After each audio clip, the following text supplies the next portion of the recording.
atalarımız.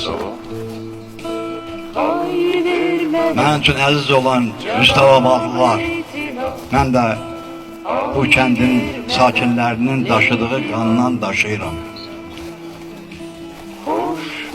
Çox danışmıram. Fuad, şəhidliyin mübarək olsun. Sənə bu qurulan gözəllər gözəli abidə, möhtəşəm abidədir. O da mübarək olsun. Və bütün şəhid analarına, o cümlədən sənin analarına. Səbr dövrü bitdi. Qürur və məğrurluq dövrüdür. Ağlaşma qurmayalım. Övladlarımız böyüyür.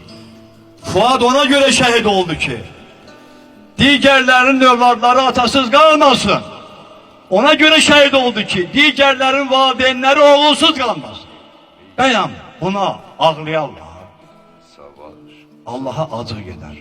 Bir daha sizə mən təqdim edirəm. Milli ordumuzun qəhrəman zabiti polkovnik leytenant Kamil Duneyev. Fuadın, şəhidlərimizin, hər ikimizin və bayaqki qazilərimizin qanı ilə boyalan o şəhidlik zolağı, Səməd Vurğun nə deyib bilmirəm. O dövrdə bitti Səməd Vurğun dövrdə. O şəhidlik